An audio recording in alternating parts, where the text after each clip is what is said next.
between the defendant and a friend of Eric's, and Chelsea Gibson, the current witness, was present for the portion. Chelsea Barney, the present witness, was present for the portion of the conversation that the state intends to play, and she participated in it. The state is offering it for the defendant's statements. The statements made by Mr. Knudsen and Ms.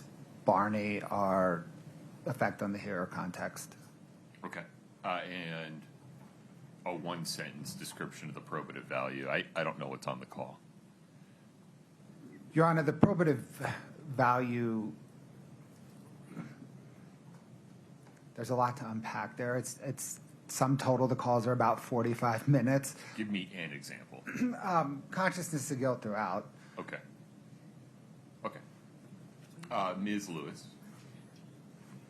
Your Honor, first, we don't think the call is relevant. It takes place after Mr. Richins' death. It doesn't discuss anything of relevance in this case that I can recall. We also don't know, Chelsea wasn't a party to the call. I don't know if it was on speaker and she heard parts of the call. The representation is she speaks during it. I'm sorry. The representation from the state is that Chelsea Barney speaks during the call. I was just going to say, once or twice she says like yes, or she makes a couple of comments. I don't know though if she was there for the whole call, if she was in and out. I don't know which portion of the call in particular they want to put in. So Forgive me.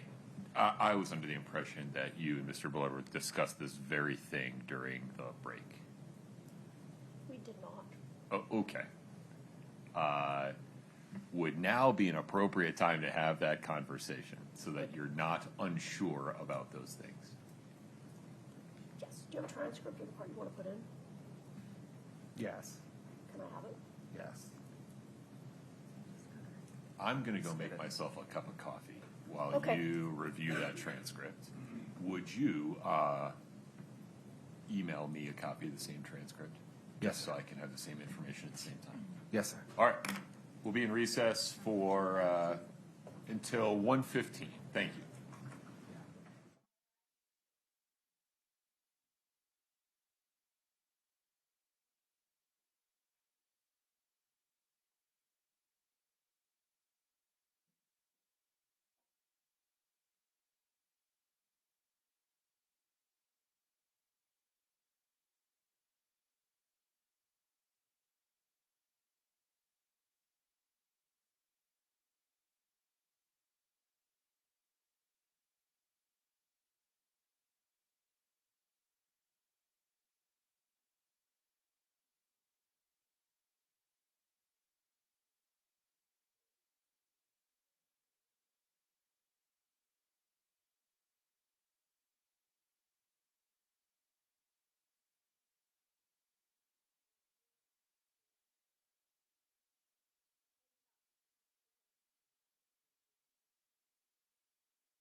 Have a seat, please.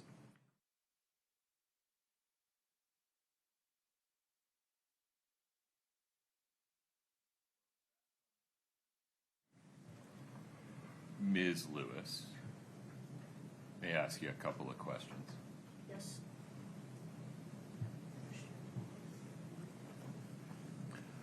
I now appreciate what I did not appreciate before I took the break. This is the call that was the subject of one of defendant's motions in limine, correct? Yes. Okay. So the parties briefed this. We had a hearing about it. I ruled on it. I denied the defendant's motion to exclude this very recording, correct? Yes. Okay. Anything further on that? Just if we could have a continuing objection to it, to its admission. It's preserved for the record. All right. Mr. Bloodworth, are we ready for the room? Sorry, ready for the jury. My apologies. Yes, Your Honor. Ms. Lewis. Yes, Your Honor. Okay. Cody, we're ready for that. Tracy, thank you.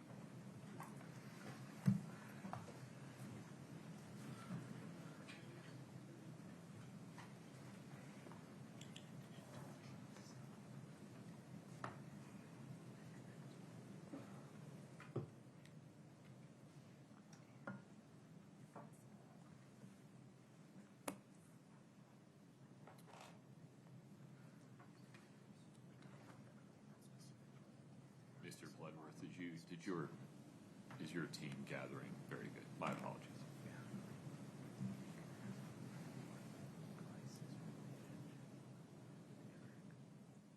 Ms. Barney's welcome to take the stand.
Please have a seat as you come in.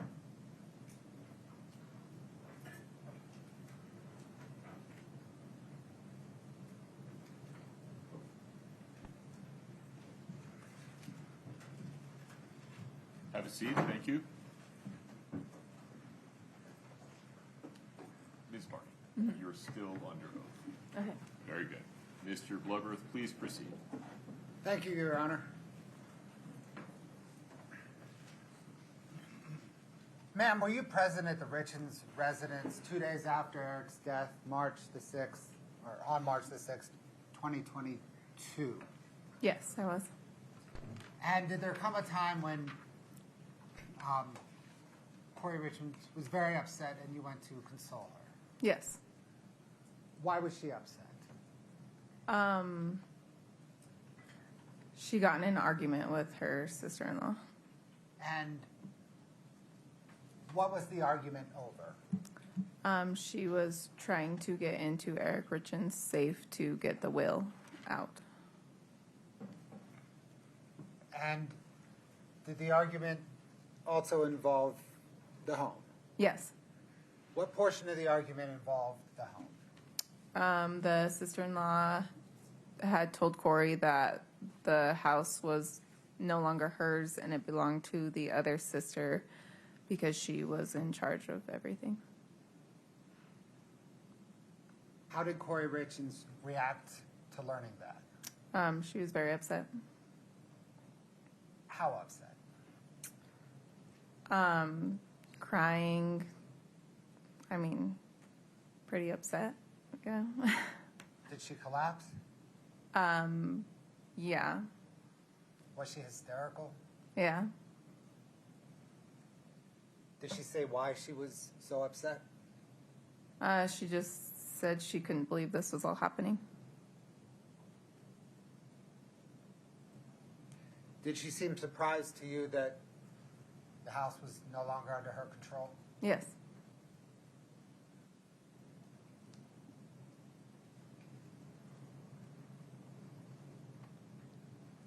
What, ma'am, do you know about Kouri Richins' business? Very little. Just that she would buy houses, flip them, and sell them. Did she present to you as being successful at that? Yes. Was she very generous to you? Yes. Were you aware that she was in any financial distress? No.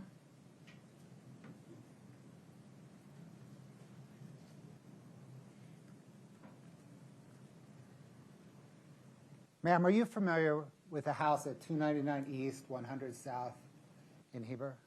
Yes. How so? I lived there. I bought it from Kouri. Who lived there with you? My family. My husband and 3, and I had another one, so 4 kids. Ma'am, when you say you bought it from Kouri, what do you mean? We were in a situation of needing a place to live, and Kouri was buying this house to flip it and sell it, and she offered to sell it to me.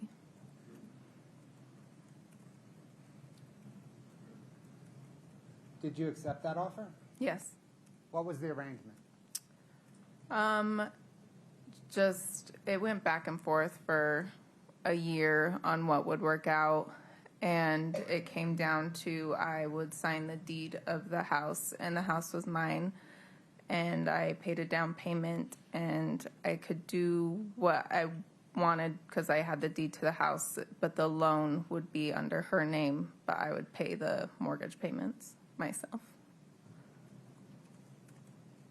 So let's start with the down payment. What was your understanding of the down payment? Just, she told me it was to pay the brokers back that she borrowed money from to get the house. And how much money was the down payment? $45,000.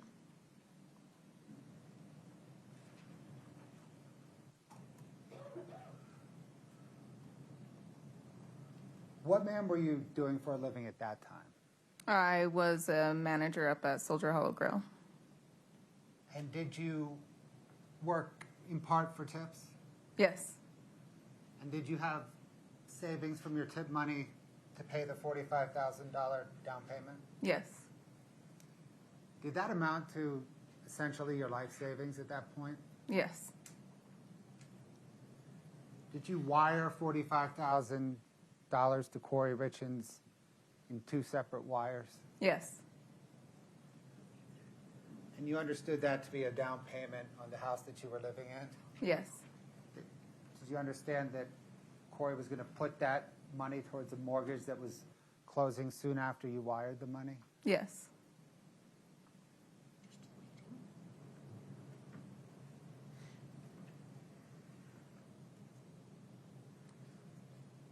As far as you knew at the time, did she put the $45,000 towards the mortgage? Yes. What was then your arrangement with her on paying rent or paying the mortgage or paying money?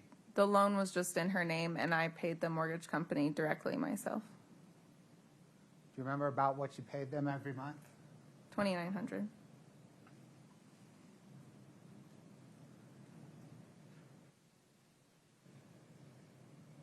Scott, can I get 6-14, please?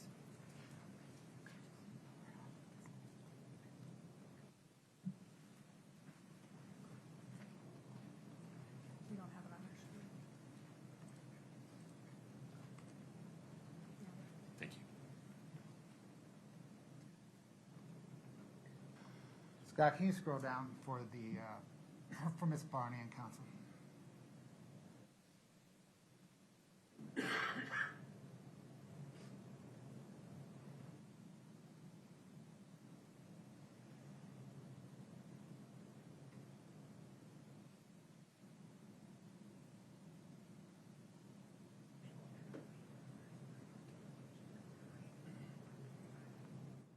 Ma'am, do you recognize that document?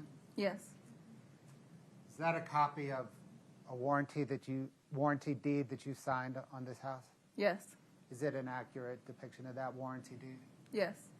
Your Honor, the state moves 614 into evidence. No objection. 614 is admitted. Your Honor, thank you. Okay, Ms. Barney, it says up at the top, 290 East, 100 South in Heber. Is that the address that you lived at with your family at the time? Yes.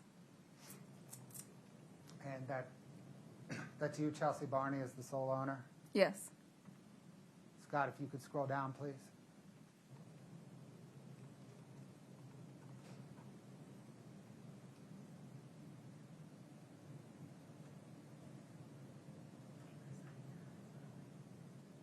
Scott, if you could scroll down, please.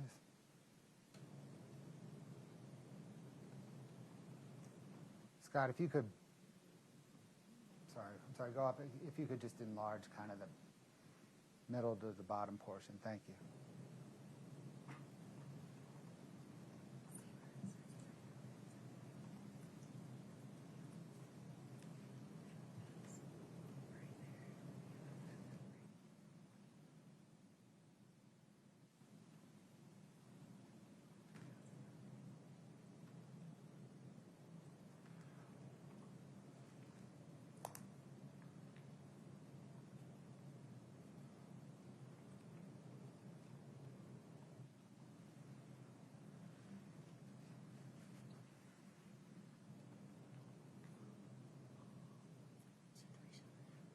Scott, if you could go to the next page, please. And then down to the bottom. Oh, I'm sorry, the bottom page.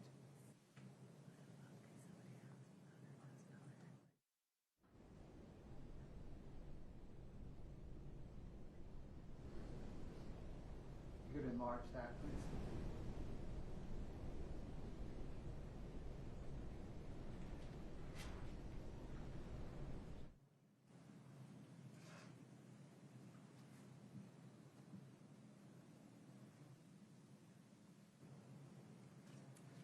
Ma'am, is that your signature at the bottom?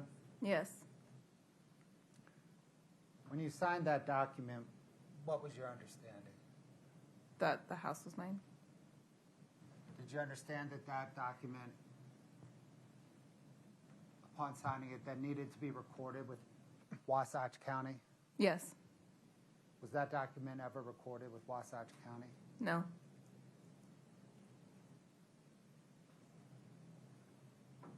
That was signed, I think, on January the 6th, 2023.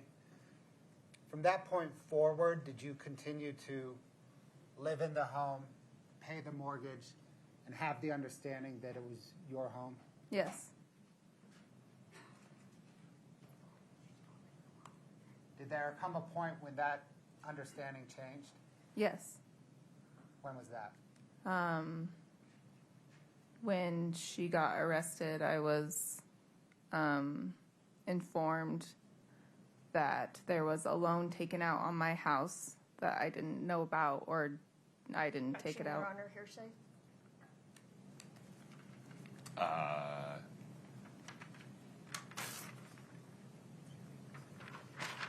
So the question was, did there come a time when she became aware of a certain condition? She's explaining how she became aware of the condition. Doesn't matter if it's true, just matters that she heard it. So this explanation for what she heard can be considered only for an explanation of the effect it had upon her, not for the truth of the matter asserted. Go from there, Mr. Bloodworth.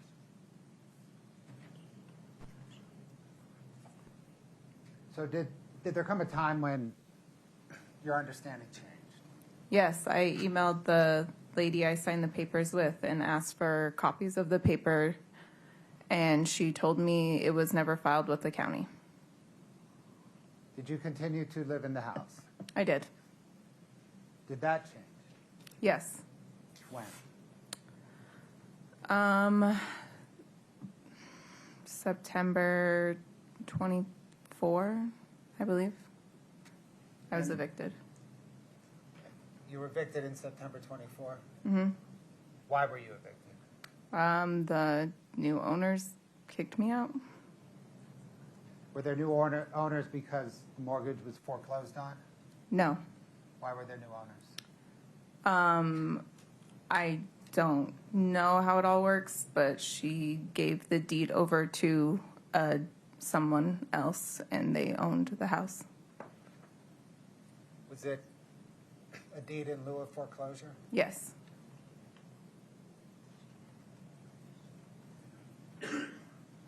Who's the she when you just said that? Kouri.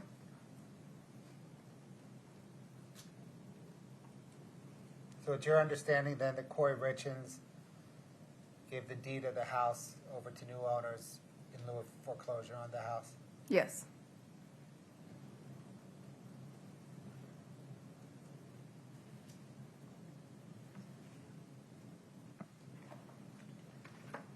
Scott, can I get 2-55 Delta, please?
Pam, is that an accurate depiction of January 17, 2022 text exchange between you and Kouri Richins? Yes. It's not January, though. Sorry, June? June 17th, 2022? I'm having trouble with Yes, this. it's Okay. fine. I'll correct you, I guess. Please do. Your Honor, the state moves 2-55D into evidence. Hold off on publishing. Your Honor, we object. We approach.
Scott, would you go to page 7 for me?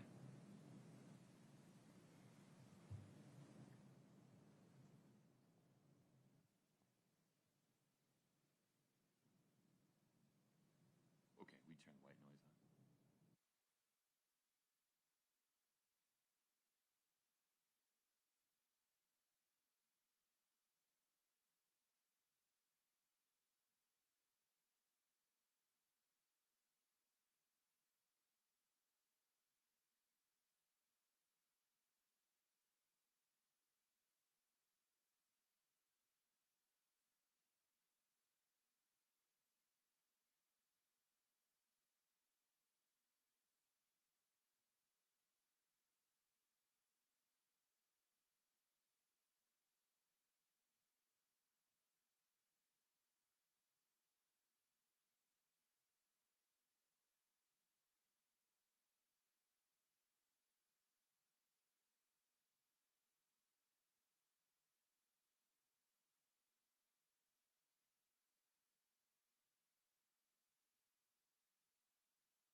Ladies and gentlemen of the jury, watching me do this at Sidebar has got to be like watching paint dry. So rather than that, we're going to let you stretch your legs. Please rise for the jury.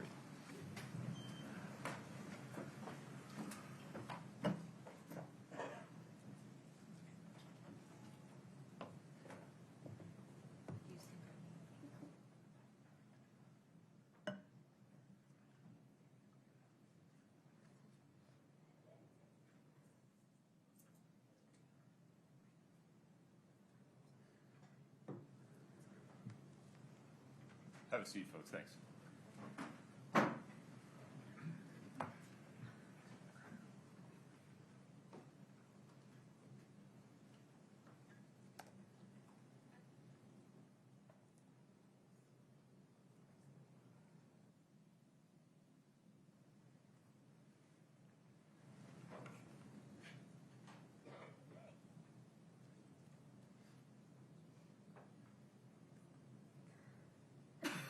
May I borrow that, Mr. Bloodworth? Thank you.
Okay. So let's see here.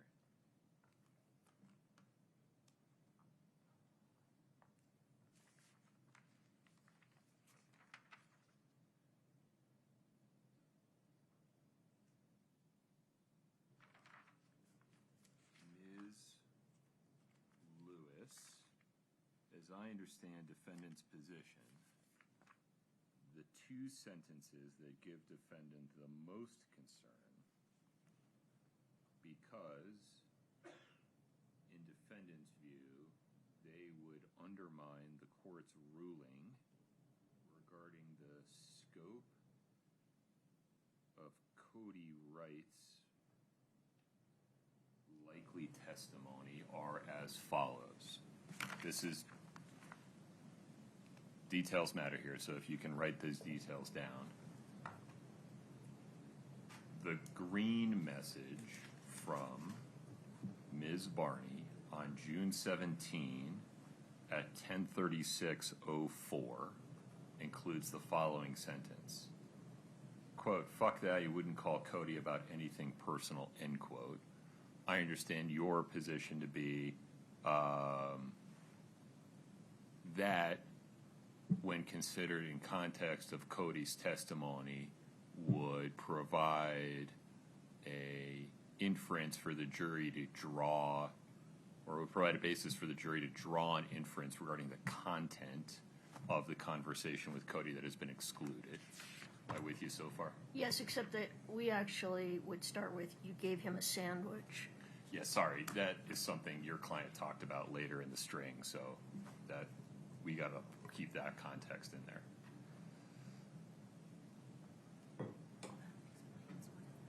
Just a minute. It's just, The giving of the sandwich has not been excluded. That's actually hotly in dispute. It's something the state is seeking to prove. The thing that I've excluded is some content of what Eric told Cody because there is not an applicable hearsay exception for some of that content.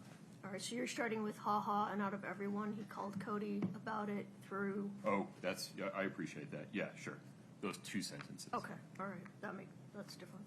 Okay, and then, hold on, let me just get it on the record, and I'll give you a full opportunity to respond. I Yeah. wasn't trying to respond. Can you mark it on the paper copy so that we can then transfer to the, I can. Do you actually want me to write?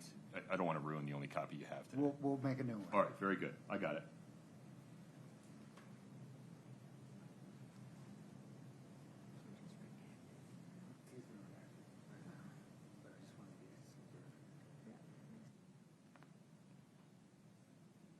Okay. And then, as I understand it, Ms. Lewis, we would go to 6/18/2022, 9/57/49. That's on page 9. Yes, Second paragraph, quote, I highly doubt Eric called his sister and agrees to tell her you poisoned him. well, and probably the next sentence, because it makes no sense otherwise. Well, it makes as much sense as anything, but it doesn't matter because it's not coming in for the truth. So other than that, other than those two, were there any other sentences that you believe would undermine the court's other ruling? Just one moment. And I say, I'm sorry, other than those two sections, I understand it's more than two sentences.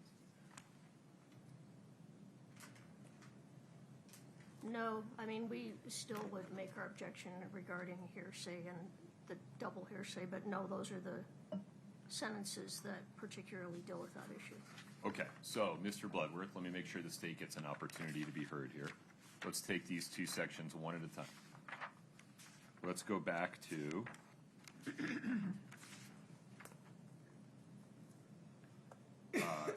6/17/2022, 10:36:04. That's the top of page 7.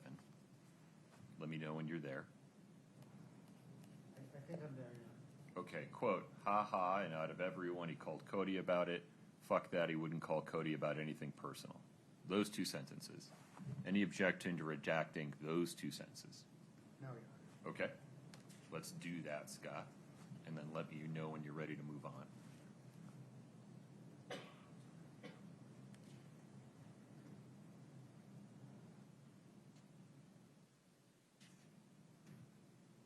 Got it.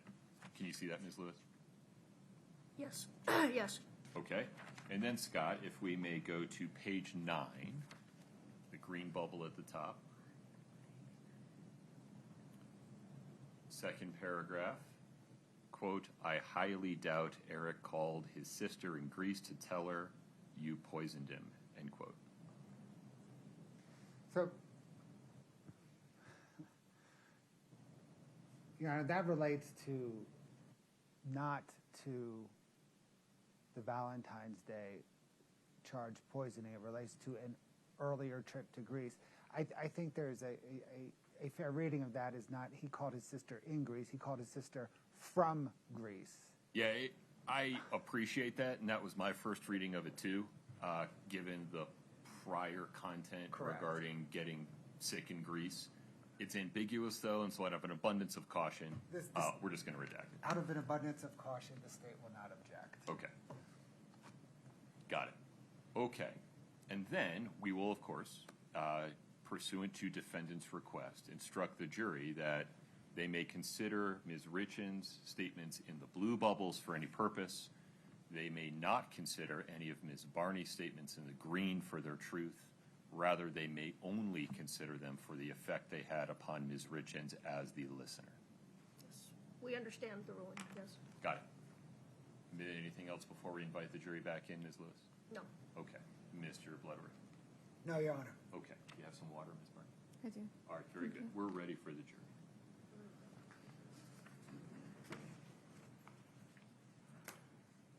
Yeah, it's 2-55D. Yep.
please have a seat as you come in.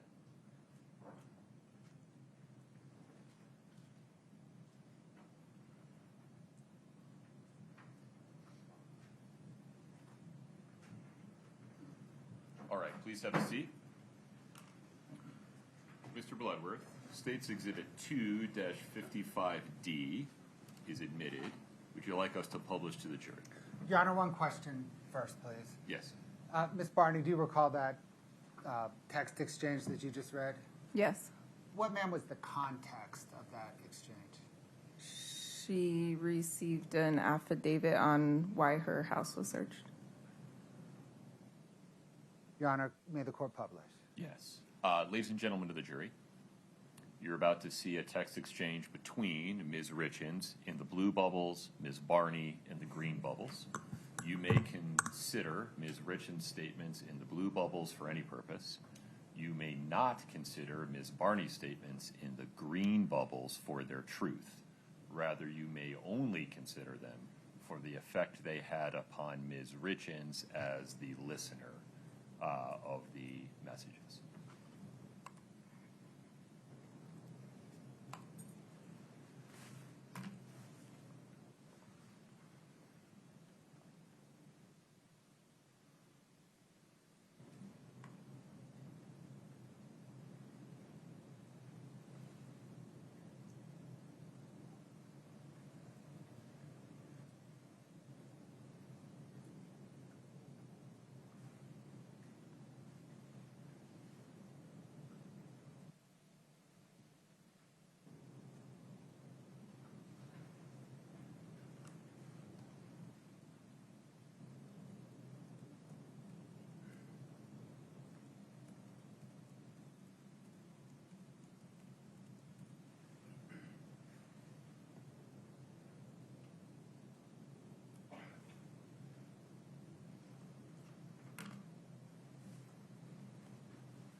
Ma'am, I'd like to now turn your attention, please, to about 2 weeks after Eric's death. On March the 19th, 2022, were you part of a phone call between the defendant, Kouri Richins, and Bryce Knudsen? Yes. Who is Bryce Knudsen? Eric's best friend. Did you listen to that phone call this morning? Yes. Is it in 2 separate parts? Yes. Was that phone call an accurate depiction of the phone call that actually occurred? Yes. Your Honor, those parts are labeled 2-46 and 2-47. The state moves to admit 246 and 247. Counsel. Same objection. Okay. 246 and 247 are admitted, starting with 246. Yes, Your Honor, we're going to publish in just a moment. Fair warning, they're long. Ma'am, what was the context of this phone call?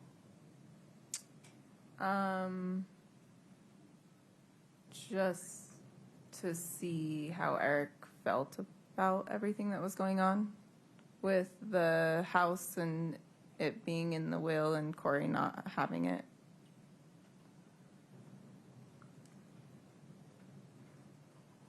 Ma'am, you said to see how Eric felt. Did you mean how Bryce felt? Sorry, how Bryce felt, yes. Thank you. Your Honor, they moved to publish 246. Ms. Lewis, do you want the same instruction? Ongoing instruction, yes. Okay.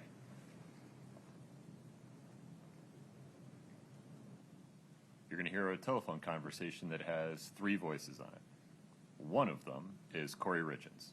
You may consider the statements made by Ms. Richins on this recorded telephone call for any purpose. The statements made by the other 2 voices on this call you cannot consider for their truth. Rather, you may consider those statements, if at all, only for the purpose of the effect they had upon Kouri as the listener to those statements. All right.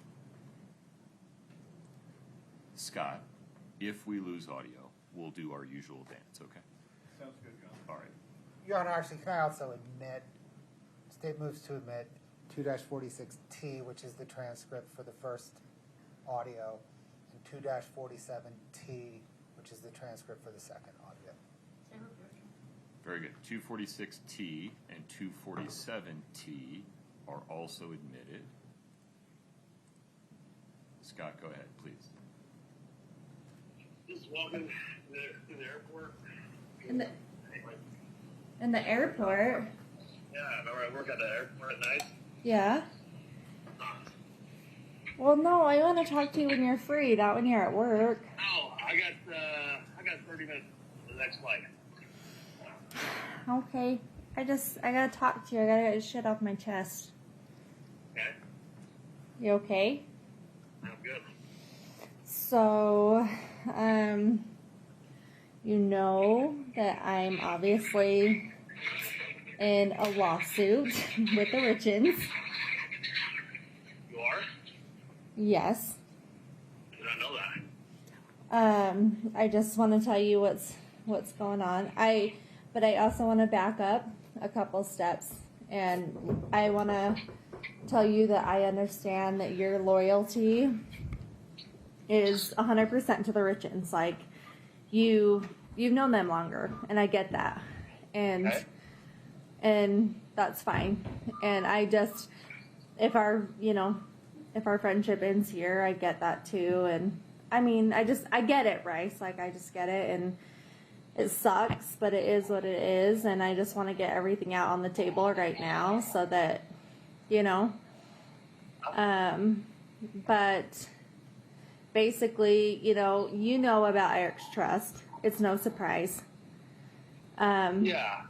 Bryce, I don't care about money. It's not a big fucking deal to me.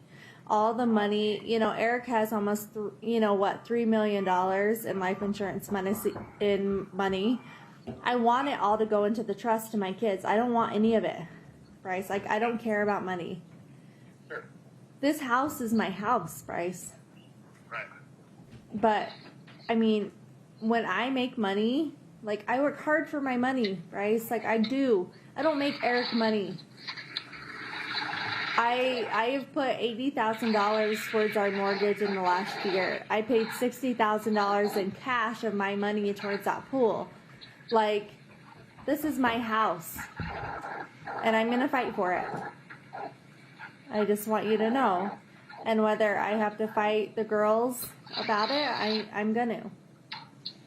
They can have half of C&E. They can have all the life insurance money. They can have anything they want. Take it. Take it. You know, but they can't have my house, Bryce. Yeah, for sure. I don't know everything, right? I know what Eric was doing for a long time, right? I mean, I don't judge you. Eric doesn't judge you. Eric doesn't judge me and the mistakes that I made, right? But And I know that. Bryce, I mean, I'm just gonna be up. Yeah, I took $250,000 off of our house. Yeah. Do you know how much in real estate we own today because I did that? $11 million worth of real estate. Do you know why I did that, Bryce? Because Eric would never let me work. Eric never trusted me in 100%. believing me. No, but I want you to know that. Would you do it? Would you take $250,000 to make $11 million? Well, that's tricky, right? Like, the communication was the big thing for Eric, right? He told me no, Bryce. I believed in myself. He told me no, but I knew I could do it because I know what I can do. Bryce, I wouldn't do something that I didn't know that I knew I could do. I'm not fucking stupid. Right. Bryce, I own 12 properties that are almost all paid off. Including my own house that I've almost paid off. Like, I own multiple houses in Park City, in Mill Creek, in Saratoga Springs, in Heber, in Midway, all because I did that. And they all go to my kids. $11 million of real estate property because I took $250,000, Bryce. He just never gave me a fucking chance. He never gave me a chance because he didn't believe in me. And he can say whatever he wanted. He can say I stole from him. He can say whatever. But at the end of the day, that $250,000, Bryce, was paid off in 7 months and turned into $11 million in 2 years. And now somebody's going to come in and take my fucking house from me? It's not going to happen. I didn't think they were going to take the house. They're taking the house? Yes, they're taking my fucking house, Bryce. This is my goddamn house. This is my fucking house. I thought the house was going to stay with you no matter what. No. No. The house goes to the trust's name, which goes to Katie. She has the right to sell it. She has the right to remodel it. She has the right to do whatever. I have no rights to the house, so to speak, of the trust. That was, Eric he did everything for you and for those kids, right? And when all that shit went down between you and Eric over, the power of attorney and taking the money and whatever, that's what changed it for him, right? So he was like, right, I'm not here anymore. I need to make sure my kids are protected, right? I get it. And they're just protected. I get it. So I said I knew she was going to get ugly, right? And I'm neutral here. But if you can just take my word for it, I knew. Bryce, I'm scared to take your word for it. I'm terrified to take your word. No, I'm not on anybody's side. I'm more on your side than Katie and Amy's side, only because even though Eric and you were not getting along, Brooke and I don't get along. That's part of being a marriage, right? But Eric would always say that you were his wife, you were the mother of his children, and he loved you, right? And so he would do anything for you and those 3 boys. And I know he set things up with the lawyers and all that bullshit, right? And that was more for how to protect his 3 kids. But I know if Eric was still here today, he would say, no, bullshit. I need Kouri to be protected. But unfortunately, he didn't set it up that way. And honestly, I don't even know how he set it. I don't even know. The only thing I know is so many mean things. So many mean things in it, and I don't care. It shouldn't be that way. It shouldn't be that.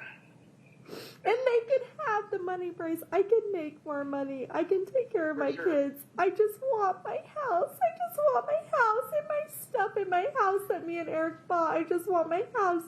They can have all the money. They can have all the money. Did you tell him that? I can't talk to him. I tried to tell him that, Bryce. Hey, Bryce. This is Chelsea. Hey. So Kouri has told them, or they're going through like attorney to attorney. It's never been like face to face. Yeah. Do you want me to tell them? Yeah, just Okay. tell So Kouri has told them that they can take all the life insurance, whatever they have in their name, what Eric left to them, but Kouri just wants her house, which is like a $3 million to $7 million difference. Well, they won't agree to anything until they get the autopsy because they think that Kouri had a part in Eric's death. As in Amy and Katie. They probably not Katie as much as Amy. They think that Kouri has a part in Eric's death. A little far-fetched. I don't think Kouri's capable of doing that, but What? I think that's a little far-fetched. I don't think Kouri's I capable of doing know. that. Well, I mean, that's kind of where we're at now. And she just got this call yesterday.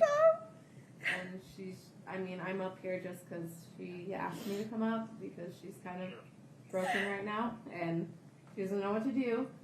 And I mean, that's kind of where they're at, where they said they don't want to agree to anything until they get the autopsy back to reassure them that Kouri had no part in Eric's death. So that's kind of where Kouri's like, you know, like how, I don't know. I don't even know. Like, this is all just fucking crazy.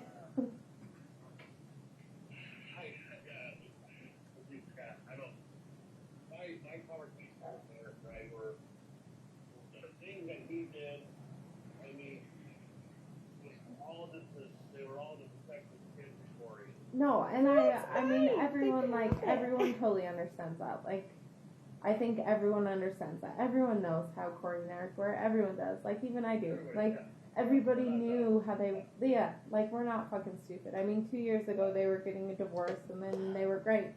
But, like, to say in the moment that they were at when he died, I mean, I can honestly say, because I even told Kouri, like, I hadn't gotten a call from you in a year that Eric was being an asshole. Like, I hadn't gotten that call. So, like, for me to say, like, Eric wouldn't have turned this around, like, I guarantee you Eric would have turned this around. And I'm not saying, like, Kouri needs life insurance. She doesn't. Like, Kouri can make whatever money she wants. But the fact that they're going after her house is what she's just so broken about, is because... Well, I don't know. What does the will say? It just says, so in the will, it says everything that, so Eric put the house in the trust.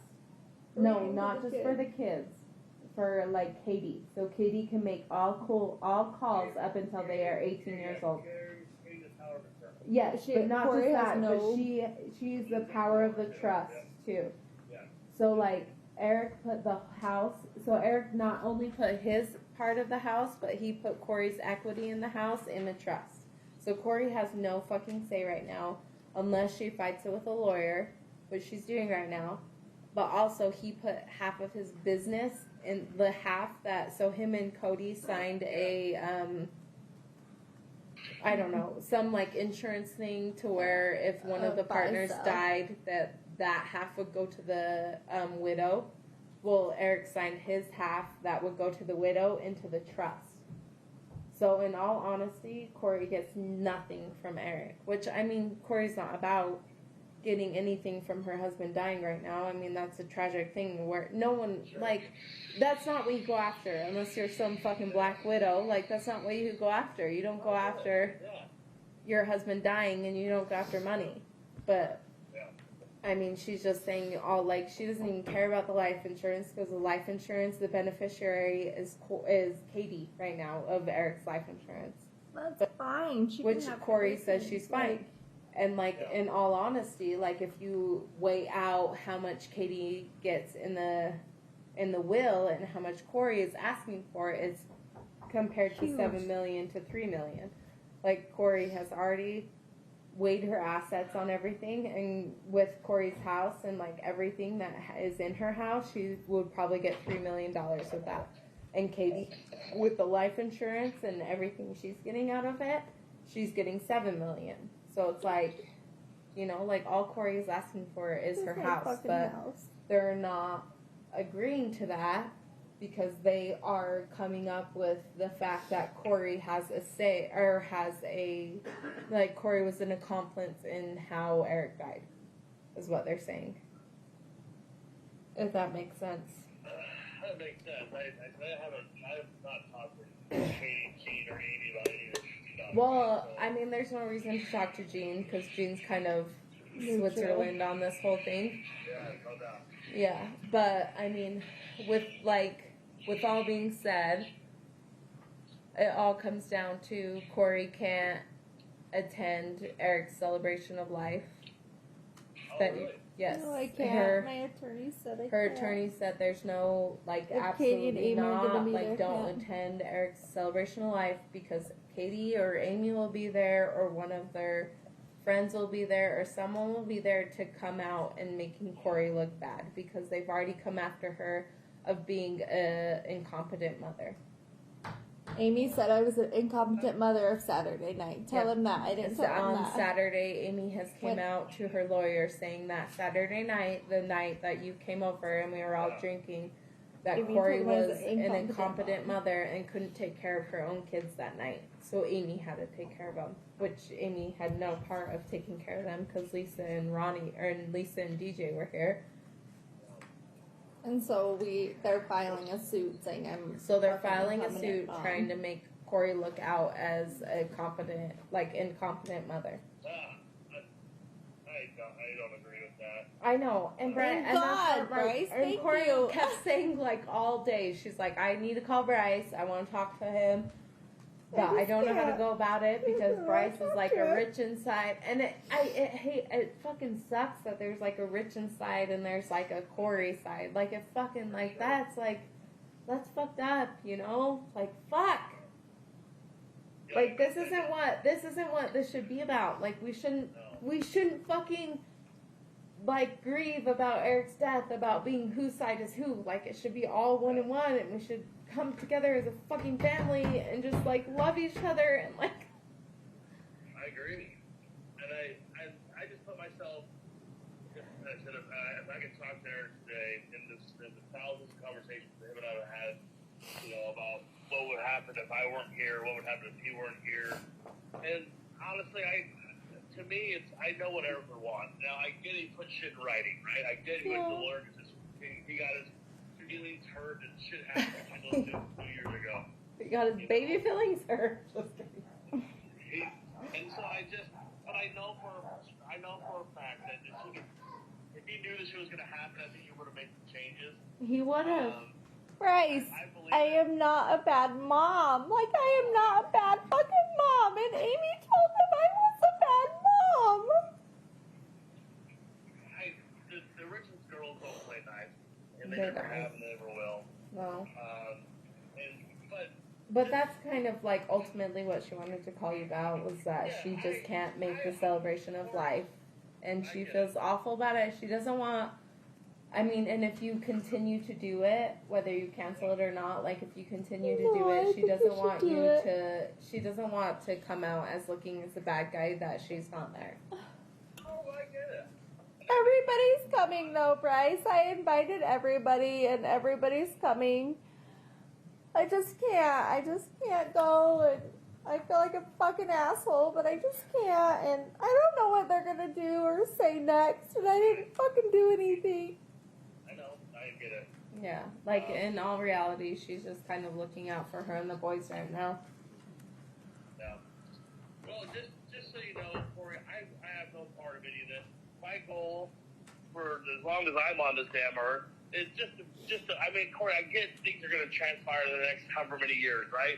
I just hope that you and I can have a relationship to where I can come see you guys every once in a while. You guys live so damn far away.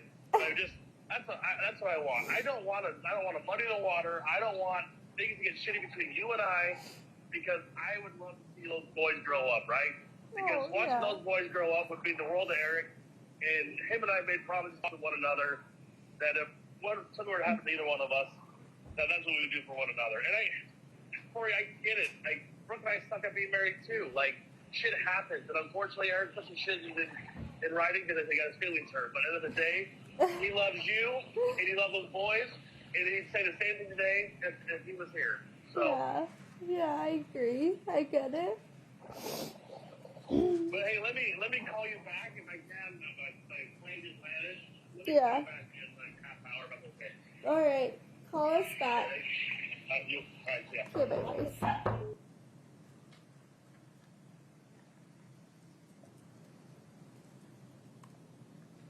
Donna, we can move to 2-47 now.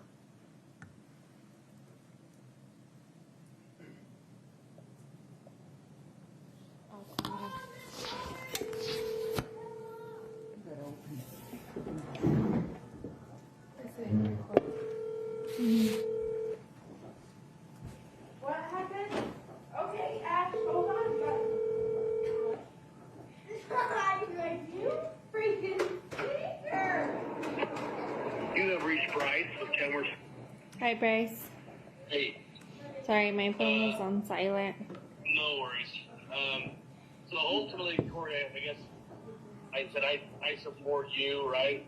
I don't want to. I can't get involved. I can't even get involved anyway, right? Like, I don't have a dog in a fight. But I feel bad for you. I mean, I do. I feel bad that this has to go this way. I wish the Richins would just be easier. That this has to go this way. I wish the Richins would just be easier. But I feel bad for you. I mean, I do. I feel bad. I think we lost the audio. No problem. Let's fix that. One moment, please.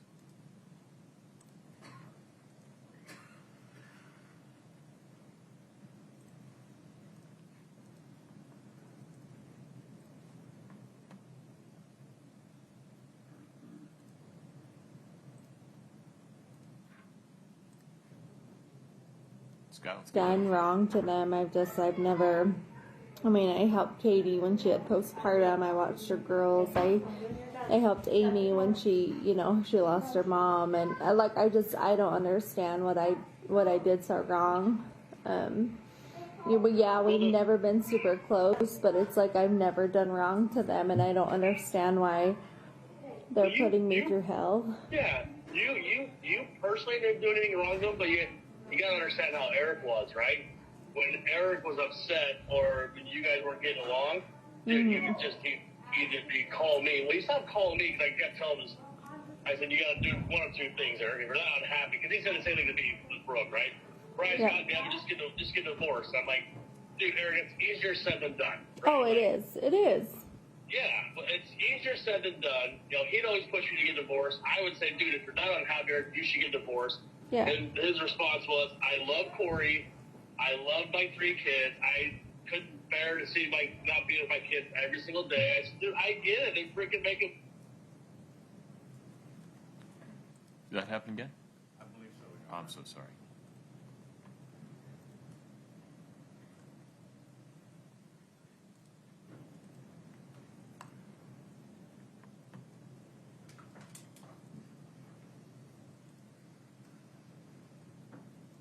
When people describe Eric, dude, Eric is a great guy. He really is, right? But he also, no one's perfect. And I'd always tell him, like, dude, you need to relax a little bit. Like, it's funny that. I think it jumped ahead a little when the recording restarted. Do we need to go backward a little bit? Yes. Okay.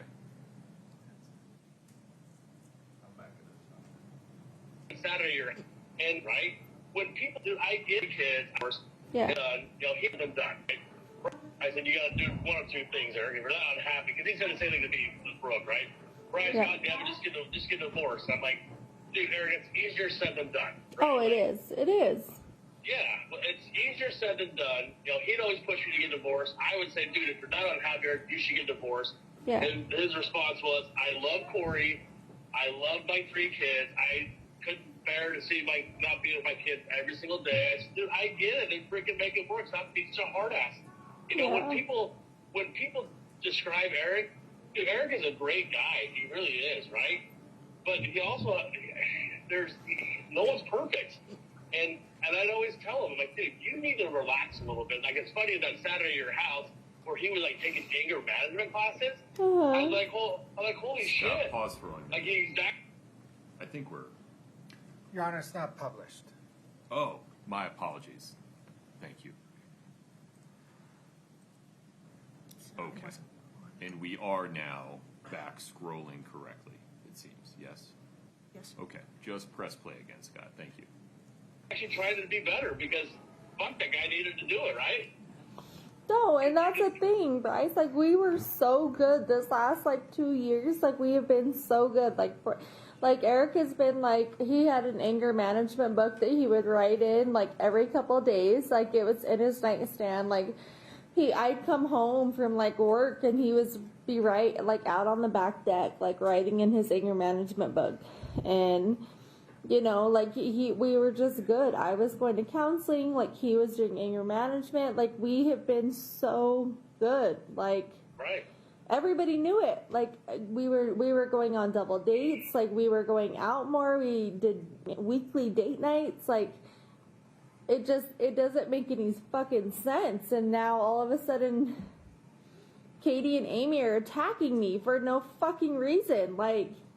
I don't get it. I don't fucking get it. And Well, all Katie and Amy ever heard about you was always the bad shit, right? they did. And And it was Eric, when things were good between you guys, Eric wasn't calling me or anybody else, mostly Katie and Amy, right? Hey, Kouri did this awesome, she did this awesome, this is great, right? yeah. He would only call the bitch about what you were doing, The bad didn't stuff. like what you were doing, right? And so Yeah. all I heard was the negative shit, right? Yeah. I said, I'm sorry. And I said, I wish we could have a lifeline to Eric right now. And because I know if he could talk, he would say, no. Yeah. He would that's not- explain it. Yes. He set things up to protect his kids, but it wasn't set anything up to try to fuck you. No. He loved you all the time. Every day he told me, And yeah, I said the other day, we all fight, but he'd always say, I love Kouri. She's the mother of my children. She's my wife. I'm going to do whatever it takes. I'm like, good for you, brother. That's what you have to do, right? Well, yeah, I just hate that you guys have to go down this route now because the things that Eric put into place with a lawyer. And that was 2 years ago. Jesus Christ, we've come so far in 2 years, and it's if Eric redid his shit, last month we sat down and talked about every asset that we had, everything we had, and Eric was like, holy fucking shit, he was just also taken by surprise. He just was that $250,000 is the best thing you've ever done. And I was like, I know, you just didn't believe in me. And, and I was like, and now it all goes to our kids. Our kids are taken care of for life. And if he redid it today, it would be fucking different. And now everything is just so fucked up. It's just a nightmare. It's just a nightmare. And every day they're coming at me with something. I'm getting charged with fucking assault. I'm getting charged with... Your Honor, we approach. Of course.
Scott, we should just be able to press play.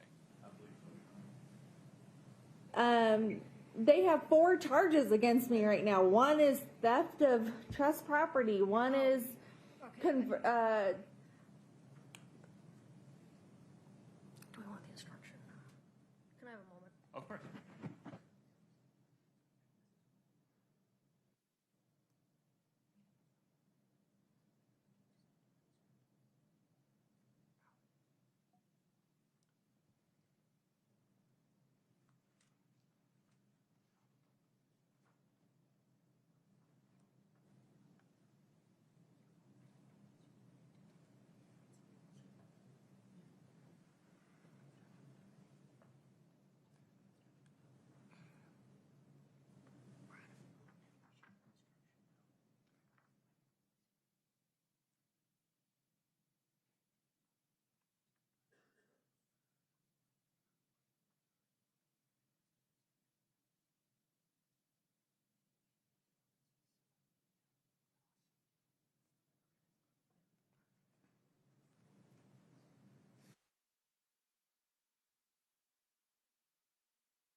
Thank you for your patience.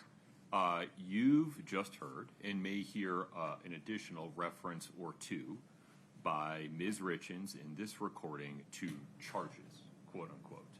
Those references are to separate civil litigation regarding the trust, a civil lawsuit. They are not references to criminal charges of any kind. Moreover, you cannot consider those references to civil litigation to prove a character trait of the defendant or to show that she acted in a manner consistent with that trait at any time. Just wanted to make sure you had that important clarification. Ms. Lewis, anything further on that? Not for now, thank you. Mr. Blood? No, Your Honor. Okay. Ms. Lewis, may we continue the recording? Yes, Your Honor. Okay. Scott, go ahead, sir. Theft of conversion of some bullshit I don't even know how to pronounce. Like, all this shit. And I'm like, Jesus, I haven't been in trouble since I was in high school. When I was 16 years old, for hell's sakes. I'm 32. Like, what do you mean I'm in trouble? Like, I didn't fucking do anything. You know? Like, I agree. I don't know. Anyway, I meant to call you yesterday. I talked to the medical examiner. I called them because I don't believe that they don't have anything. I just am having a hard time believing that. Yeah, what's taking so long? Well, she said that, you know, she's like, well, I'll have the actual doctor call you who did his autopsy. And I was like, okay, whatever. And so her name is Pamela Ulmer. And she called me a couple hours later. And I was like, look, lady, like, you gotta have something for me. Like, there's no way you didn't notice something obvious. Like, Jesus Christ, 12 weeks, you know? Yeah. And she was just like, well, yeah, there was something obvious, you know, we noticed, but, you know, we're not going to call you and tell you that immediately. And I was like, well, what? You know? So they ruled out an aneurysm automatically. She's like, it wasn't, yeah. She's like, it wasn't an aneurysm. I can tell you that. And she goes, he did test positive twice for COVID. And I was like, yeah, bullshit. No. No. No. Which we did have COVID a month and a half ago. Like, Yeah. we all tested positive, but that was like a month and a half ago. Like, he didn't still have fucking COVID. Yeah, that was fucking. Everybody had it in January. Yeah, like we didn't still have COVID. And she was like, well, his lungs, he had a fungal infection in his lungs. Like, they were completely covered in white spots. She's like, and I don't know what it was. She's like, so I cut 3 of them out and sent them in for biopsies. She's like, but they were so full of fluid and blood. She's like, I have no idea yet what it is. She's like, so I'm thinking between the COVID and the fungal infection that it shut his lungs down. And I was like, no, like that, he is the healthiest guy. That guy is a fucking mountain goat. Like, I know. he could, like, I was like, we just ran a half a marathon 6 months ago, and Eric didn't even train for it, and I did, and he beat me by 40 minutes. Like, no, there's nothing wrong with his lungs. Like, no, I don't believe that. And she got bitchy with me. And she's like, well, what do you mean no? And I was like, no, it's not COVID in his lungs. Like, there's just not. There's no way. And I was like, and no offense, like, my husband would roll over in his grave and haunt you and everybody involved if you put him down as COVID. We are very against COVID and vaccines. Like, nope, not happening. Like, if it was COVID, there would have been signs of him. well, that's what I said. And Able to breathe and shit, right? Like, yes, he wasn't sick.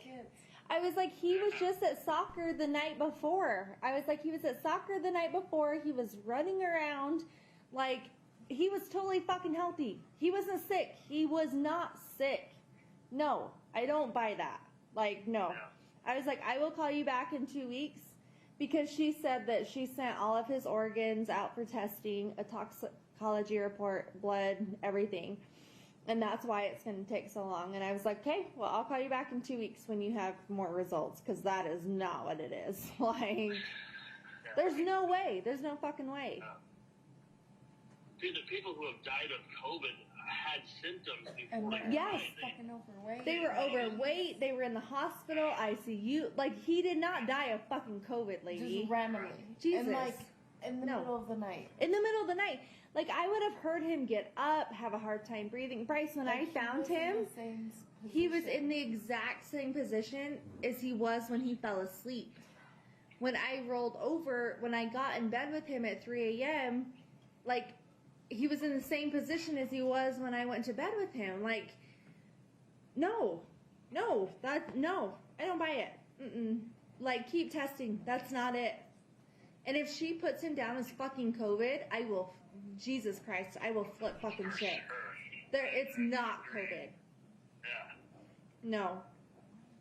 And so I was like, nope, I'll call you back in 2 weeks when you have some more results back, because that's not it. I was like, that guy was in better shape than anybody you could ever imagine. Like, He didn't drink like we he did. didn't drink. No, he didn't drink. He didn't smoke. I was like, literally, I trained for a half marathon for 6 months. He woke up that morning and decided he was going to run a half marathon and still beat me by 40 minutes. Fucking hate that you do that shit. Yes, it was so annoying. I was fucking pissed, but he still did it.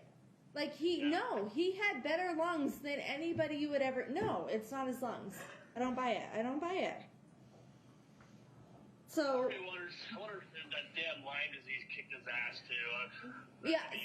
So she's wondering that too. So I gave her all of his Lyme disease doctor's information. So she was going to reach out to his Lyme disease doctor and contact them and see his last lab results and stuff. And then she was going to look into silicosis, because Sylvie actually got cancer and stuff from silicosis, who's one of their main employees. 2 other of their employees, and then Shannon's brother, died of silicosis. But I was like, no, he doesn't have silicosis. Like, I just sent him in for testing 5 years ago, and his lungs were 100% healthy. From all the dust and shit, Yeah. the rock and everything. Yes. And I was like, trust me, my husband was 100% healthy 5 years ago. Like, his lungs were 100%, and he does not lay stone, nor does he cut it in the last 5 years. Like, he drives around in a truck, lady. Like, Yeah. it's not, because she was like, what does he do for a living? And I told her, and I was like, but that's not it. Like, he owns a company. He doesn't cut it. He's the owner. He's not the No. Not the employee cutter. He's not the main cutter by any means. Yep. She's like, well, I'm just going to look into it. And I was like, okay, you can look into it if you want, but that's not it. And I was like, and it is not his lungs. Like, you have to go with something else. Like, I was pissed when she said that. I was like, he will roll over in his grave. You put him down for COVID. And so she was just, I don't know, kind of snippy after that. Yeah, I'm sorry you have to go through this. I knew that this was going to get stupid, right? And Bryce, I don't want anything. I think you're doing the right thing, though, right? Like, you were married to Eric for almost 10 years. You knew the ins and outs of your relationship. I get Eric set things up legally with a lawyer to protect, the company that he had and the 3 boys. The shit was not going right with you two. I get it. Bryce, But did you really think I was just going to screw Eric and take everything he had? Like, why? No, but he was worried about it, right? It's because, not saying you personally, but the people we've known over the years, you think you hear shit on the media, right? Like, the wife takes her husband for everything he's got because he didn't do everything the right way, right? And I didn't ever talk about the ledge. He never told me exactly what he was doing. He told me what he was doing, right? And every time he'd tell me, like, oh, I went and saw the lawyer today, it was because I'm just getting everything set up because I don't want my kids to be homeless. I don't want them to be homeless. Oh my God, yeah. But that was when I said shit was going stupid with you too, No, right? I get it. I get it. And I think if Eric was still here today, and I think he'd change it. He would. Unfortunately, it sucks he can't, right? And now Katie has all power. At least Katie has power, not Amy. Amy would probably be worse at it, but. And it just like hurt. I think it was most hurtful the way that he wrote it, Bryce. Like if you read it, it was just so hurtful the way that he wrote the trust. Like, I get we were in a rocky spot 2 years ago. Did I ever think we would officially divorce and go about our ways? Like, not really. Hell, he thought that, right? I guess. When he was seeing that stupid Jen chick, I would tell him, I'm like, bro, like, if you're gonna see her, there's gonna be consequences. If you get caught, do you want to be with this chick? Well, no. I said, well, then you gotta, because if you get caught, you're gonna get divorced. But then he gets caught, right? And then you kick him out of the house for a week or two. Then you go live with his dad for like 2 weeks or something. Yeah. But I think Eric was here I can say it again. I think he changed it, but unfortunately he didn't. And now you're stuck in a hard place, right? To fight for your family, fight for what's yours. And the Richins family, not necessarily Gene. I think if Gene, I don't think he wouldn't be as ruthless as. No, he's trying to stay neutral. Yeah, and it sucks. From what I heard from Katie, Katie's like, I'm just trying to. She's like, I don't want Kouri and myself to go south, right? Or those 3 boys. Katie and I don't have a relationship, right? So we don't ever talk. I mean, all she has to do is just, Bryce, give me my house. Like, I don't make Eric money, but I make okay money. Like, just give me my house. They can have everything. Bryce, this is my home. I got married here. Absolutely. This is my baby. I brought my babies here. Like, this is my home. They can have everything they want, but give me my house, for God's sake. Like, Jesus. What do they want? What does Katie want to do with it? Does she want to sell it? No, I don't know. They just want it. They want the title in the trust's name, so I can't have control over it. And they won't figure anything out with it until they have the autopsy report. And when they said that, it broke me. Like, I said, what does that mean? Thinking that you had something to do with it. Yeah, and I